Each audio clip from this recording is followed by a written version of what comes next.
Hey y'all, it's Michael, and the next short story collection I'm going to be reading is Mouthful of Birds by Samantha Schweblin. What I'll do is after each and every single short story, I'll let you guys know what I think about each one, and then at the end, I'll do a collective overall thoughts on the whole collection. This was recently released, I believe last year, don't quote me on it, and I've been seeing it around, so I thought after I read a classic short story, I was like, oh, let's go back into some modern literature. Now, I think this has like I don't know if it's surrealist or just magical type of stories, but we'll see how it goes. So let's go.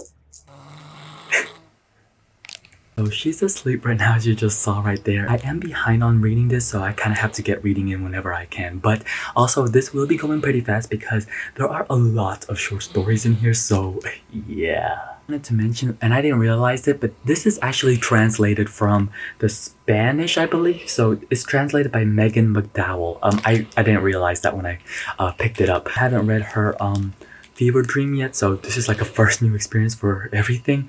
So the first short story in here is called Headlights, and it's really it was interesting. If anything, it's because it felt as though like the story literally was in the middle. Like it started off like in the middle of a longer story, and it has this tense vibe to it. But yeah, I don't have that much to say about it, but it was intriguing if anything. All right, so I read Preserves. This one I thought it was okay. It has this weird kind of like bum like a symbol hat type of ending. It was shocking and it was surprising. I'm gonna talk about the writing style in a few minutes, but the next one after that was Butterflies. This was really short. It was like only like what 5-6 pages, but I liked it. It has this really intriguing ending to it, and I was like, oh yeah, oh yeah.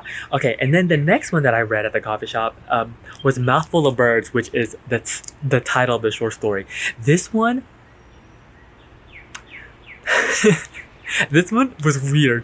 Actually, all of the stories that I'm getting, like the vibe, the essence, the ambiance of the whole collection so far is that it's like these bizarre, weird. I don't think magical realism is the category I would put it in. Maybe more. I wouldn't even say surrealism. It's like it's just bizarre, it's weird, and there's nothing wrong with that, and I think that also contributes to the writing style. Now this is translated, I found out from the last clip, and it has this stark way of writing, very minimal in the way it describes things. To progress the story, it tends to go really well when you're describing something really weird, because it's like a juxtapose between like something really out there but then something that is so simple that like it meets in the middle, so it's not like just all over the place, and that's what I'm really liking about this so far. The next one was The Santa Claus Sleeps at Our House. This one's about like a kid, and we're following this incident with the parents. There's the Santa Claus involved.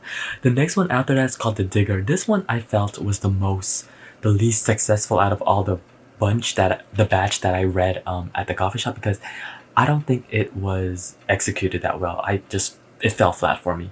The next one was Ermine. This one this one was like it's about this couple who basically gets caught up in this situation at a restaurant. It was so weird. I don't think it worked either. Yeah, it was weird.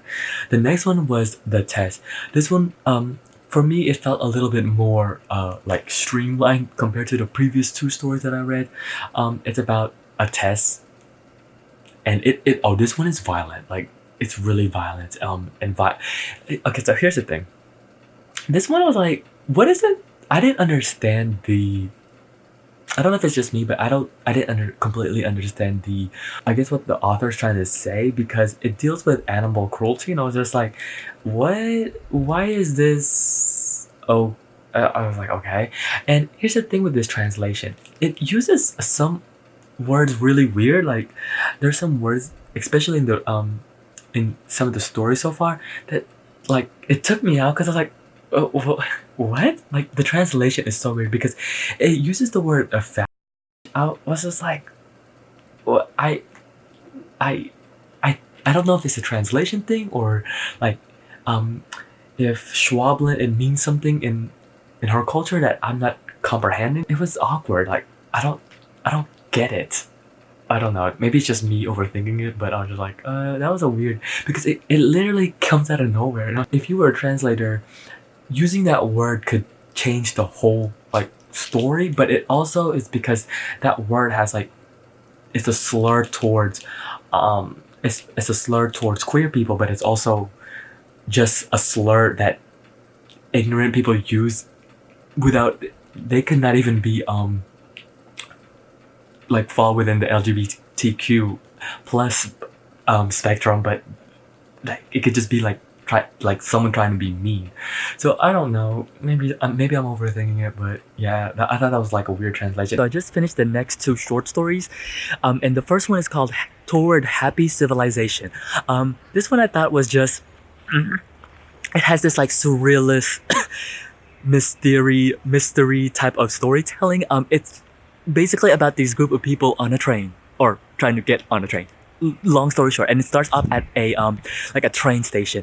It has this air of mystery to it. Like when I'm visualizing it, it has this fog. Like there's a fog over everything, it seems like. But I thought it was okay. There are some great lines in here actually that I was like, oh, that is actually really, really good, and I quite enjoyed it. The next one is Oligyrus.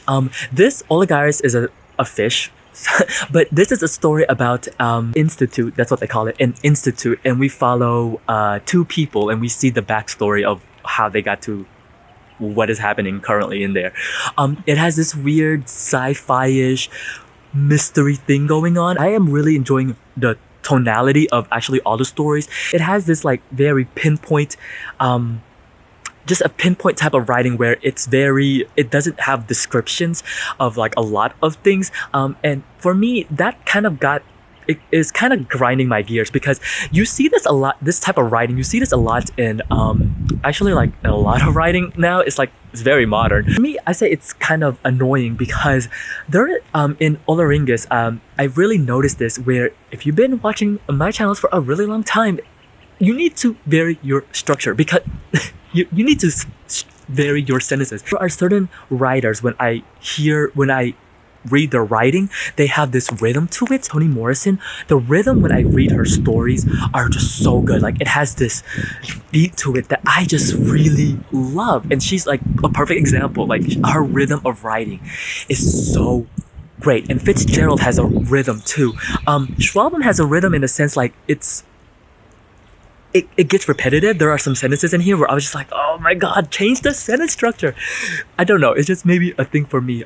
This is like halfway through the actually collection. I'm just like, it's a shoulder shrug emoji right now. So just finished reading the next two short story. The first one is called My Brother Walter.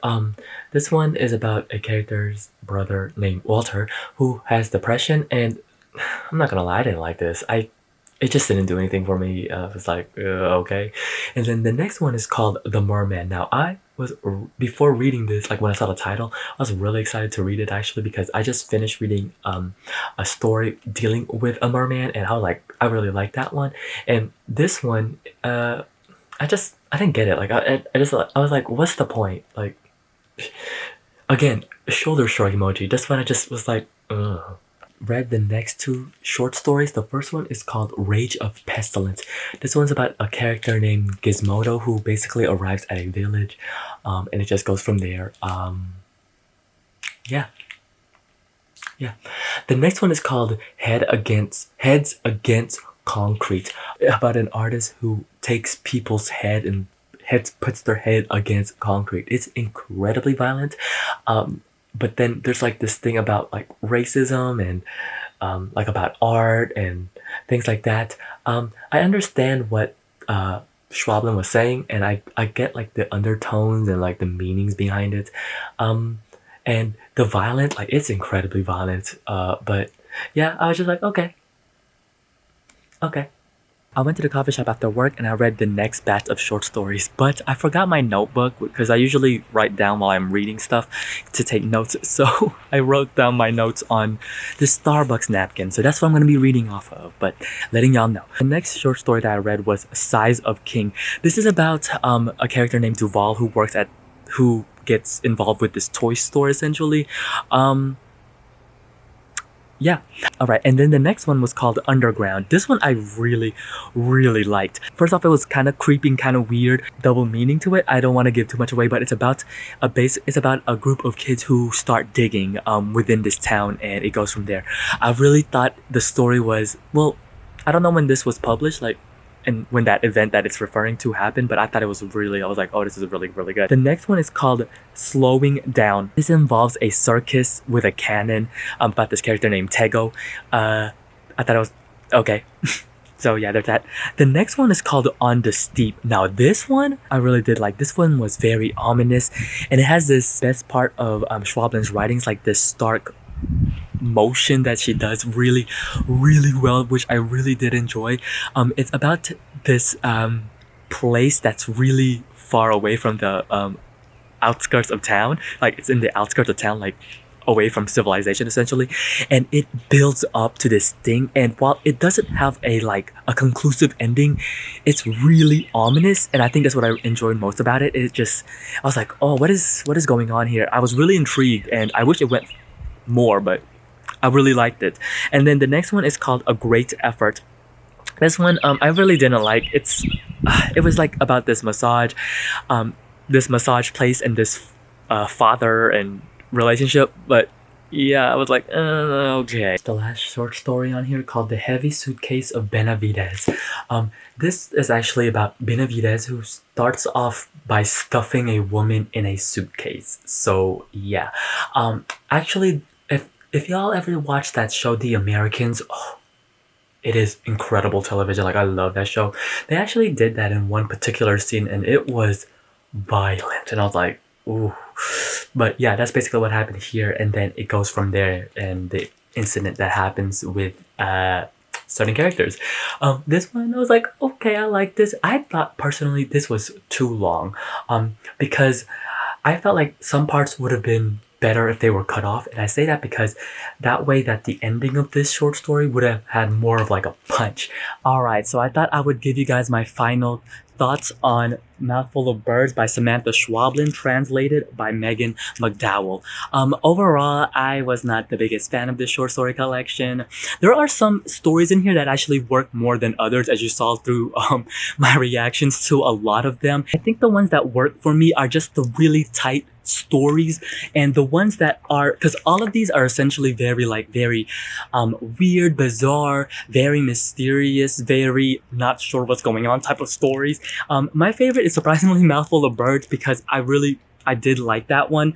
On the steep step, I was like, oh, this is like really good. The pacing is really nice, and I think some of these stories unfortunately needed some like cutting down. Some of them were a little bit too long, and it just, for me, it felt as though it didn't really go anywhere, or like the pacing was so off, so by the time we reached the ending, it didn't have the bang that I'm thinking Schweblin wanted. For me also, with the translation, I don't think it was for me.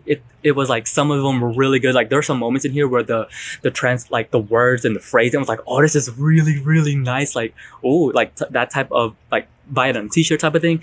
But then there were some moments in here where I was like, it's so bizarre. And like that use of the slur word, that threw me off, because like, what does that have to do with the story? Like, I don't know. It was really weird for me. So I don't know. It might be also something culturally that I am not understanding. So that might be another thing. If you read this collection or any of the short stories in here, let me know. I would love to hear your thoughts. Until then, I'll see you guys till next time. Bye. At the end of these, I always let y'all know the next short story collection that I'm reading, and that's Big Woods by Big Woods, The Hunting Stories by William Faulkner. Now, I think this is one of those short stories that make a whole story type of thing. There's only 4 in here. So I don't know how I'm going to structure this, because I'm trying to, read a single short story every single day. So I might have to give these 2 days instead of 1, just so I can break it up and it'll be more digestible. So yes, this is the next one.